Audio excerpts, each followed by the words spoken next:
Hey everyone, and welcome back to the channel. Tonight, we're diving into the spooky season with a special Halloween episode. Halloween, right? It's that one magical night of the year when we actually invite the darkness in. We get to dress up as our favorite monsters, share those chilling ghost stories, and of course, open our doors wide to strangers in masks, all for a little bit of fun and a sweet haul of candy.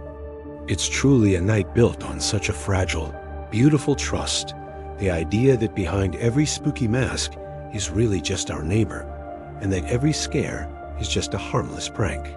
But, sometimes that trust can be, it can be broken. Unfortunately, crime statistics sometimes show a significant spike on Halloween in things like property crimes, vandalism, and even assaults. It's almost like the line between a harmless trick and a real, genuine threat can become dangerously thin. For most of us, the absolute worst thing that might happen is running out of candy way too early. But for some, Halloween night can, unfortunately, turn into a real-life horror story. Today, I'm going to share 3 of those stories with you. Stories that remind us to stay safe and aware, even on the spookiest night of the year. Let's get into it.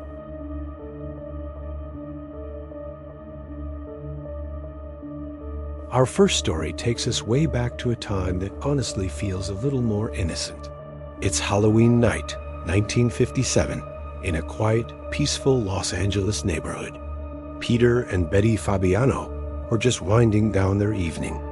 The streets had finally gone quiet. The friendly jack-o'-lantern on their porch was burning low, and the bowl of candy by the door was pretty much empty. It had been such a long, happy night filled with laughter and trick-or-treaters. But now, just past 11 p.m., they thought it was finally all over. As they were getting ready for bed, the doorbell rang one last time. Peter sighed, but he actually smiled. He figured it must be one last, late straggler, probably trying to snag a final piece of candy. He grabbed the empty bowl and walked to the door, ready to greet a child in a cute costume. But when he opened it, it wasn't a child at all. Standing on his doorstep was a figure wearing a mask. They were holding a simple paper bag, pointing it right toward him. Before Peter could even fully process what he was seeing, a single deafening shot rang out from the bag. Peter collapsed, tragically killed instantly on his own doorstep. The figure then turned and simply vanished into the night, leaving behind a horrified wife and an entire neighborhood in complete shock. At first, it seemed like a totally random, motiveless act of violence, the ultimate, terrifying Halloween prank. But as investigators dug deeper, the truth turned out to be far more disturbing than any random monster. The killer wasn't a stranger. She was a woman named Golden Pizer, and she hadn't acted alone. She had been recruited by a woman named Joan Rebel, a friend of the family who had developed an intense, romantic obsession with Peter's wife, Betty. Rebel was pathologically jealous of Peter and actually manipulated Pizer into committing this terrible murder, convinced that with Peter gone, she could finally have Betty all to herself. The person on the doorstep wasn't a ghoul or a goblin. It was a killer disguised as a trick-or-treater, proving that sometimes the most terrifying monsters are the ones with very human faces. This story really shows us that sometimes the real dangers come from unexpected places.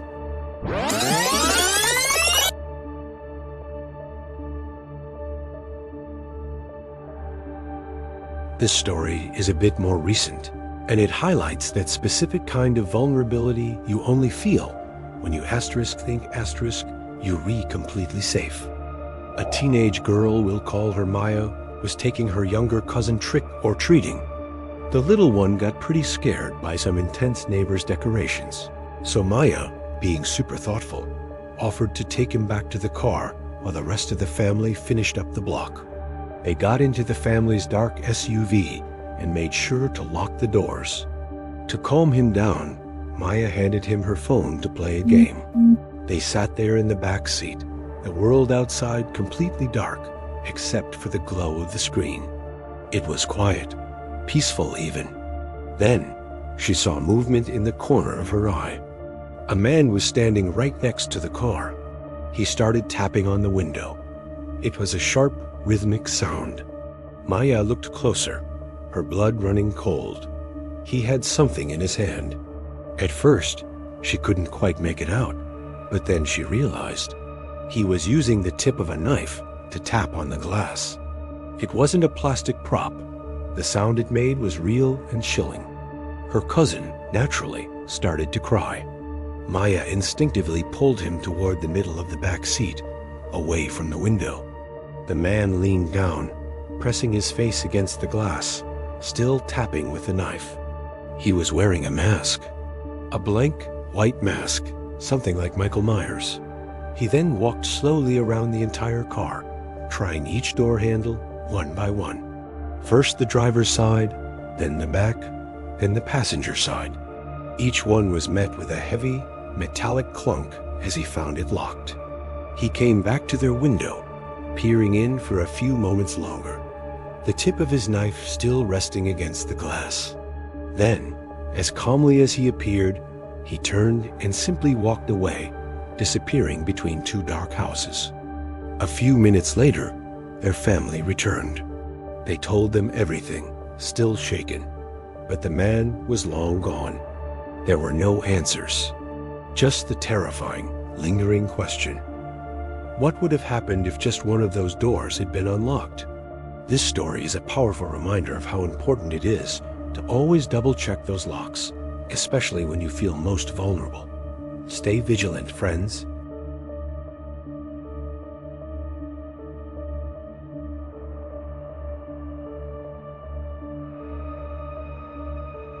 Our last story happened to a man who was spending Halloween night alone. The trick-or-treaters had finished, the street was quiet, and he was comfortably settled in on his couch, enjoying the quiet. Around 10:30 p.m., he heard a faint knock at his side door. He figured it was just a late teenager, maybe playing a prank, and opened it, but no one was there. He brushed it off as a simple Halloween joke. 15 minutes later, he heard it again. This time, it was coming from the back door, the one nobody ever used. That's when the alarms really started going off in his head. He muted the TV and listened intently. He could clearly hear the metal rattle of the back doorknob being tested, slowly and deliberately. He crept quietly into the kitchen and peered through the window. A man was crouched by the door, wearing dark clothes, and in his hand, he held a crowbar. The narrator, thinking quickly, backed away quietly, grabbed his phone, and whispered to a 911 operator what was happening. He was told to lock himself somewhere safe. As he crouched at the top of his stairs, heart pounding, he heard the pop of a window screen being pried off, followed by the sickening crack of glass. The man was breaking into his basement. Minutes felt like hours. The dispatcher kept him on the line, offering calm reassurance as he heard the man's footsteps crunching on the gravel outside, circling the house again. Then, headlights swept across the blinds, flashing red and blue lights. The police were here. The man bolted, sprinting across the yard, but the officers were swift and tackled him before he got away. The narrator watched, shaking, as they led the man back in cuffs. And that's when he saw what the man had been carrying in his bag. It wasn't just a crowbar. It was duct tape, zip ties, and several kitchen knives. This wasn't a simple burglary, not at all. This was something far, far worse. The police later told him the man had a long record and was a suspect in several disappearances. He had a chilling plan that night, and it had absolutely nothing to do with stealing valuables. The narrator says the part that chills him the most, even now, is knowing that if the police had been just 5 minutes later, he wouldn't be here today to tell his story. This tale is a stark reminder to trust your instincts and always take those strange sounds seriously. Are you keeping watching? Halloween night truly blurs the line between make-believe and reality. It's a night for fun, for playful scares, and for community spirit. But these stories are a chilling reminder that sometimes the monsters are real. They don't always need a mask to be terrifying, and sometimes they might be closer than you think. So this year, when you hear that late night knock on your door or see something a little off, remember to trust your gut, stay safe, and always stay aware. Thank you so much for watching today. If these stories gave you a shiver, please hit that like button, subscribe for more content, and let me know in the comments if you have any safe Halloween tips to share. Stay spooky, stay safe, and I'll catch you in the next one.